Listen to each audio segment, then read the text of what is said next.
喺我第一次參加天倫基金會嘅醫療隊嘅時候，見到一個12歲嘅細路女，佢因為小兒麻痹嘅緣故，令到佢兩隻腳癱瘓，亦都令到呢個髖關節收縮，佢唔能夠企直嘅行路，佢只可以趴喺度，好似一隻跛腳嘅狗咁樣喺度爬行。當時我見到佢非常之扎心，因為見到喺科學咁發達嘅今日，竟然仲有一啲病人因為小兒麻痹嘅緣故殘疾咁嘅情形。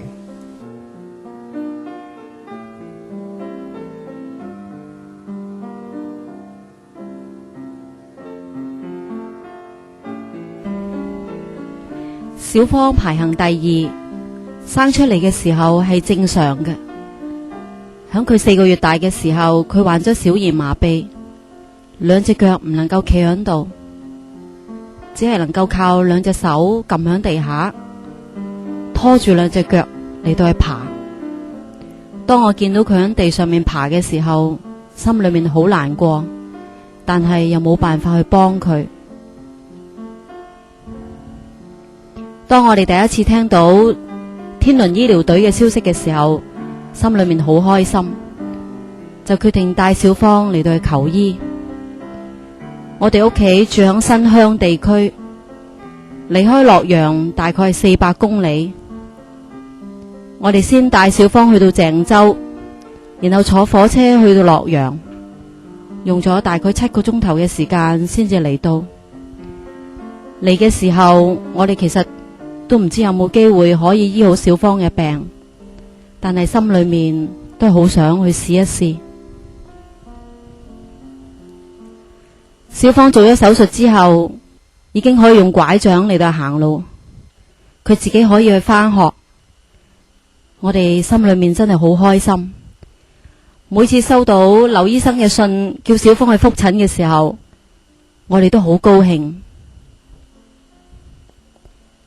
我哋好多謝天倫基金會，我哋知道佢哋係因為主耶穌基督嘅緣故，因為耶穌愛我哋，所以佢哋先係嚟做醫治嘅工作。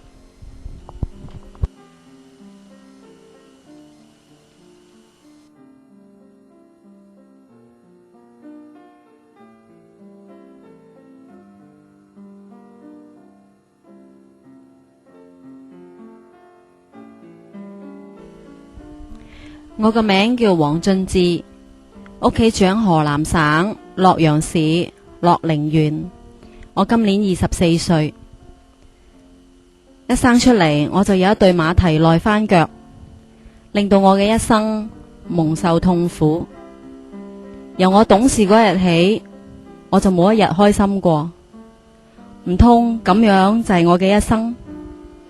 唔能夠同其他細路仔一齊翻學，一齊去玩，更加唔可以去社會裏面鍛煉自己。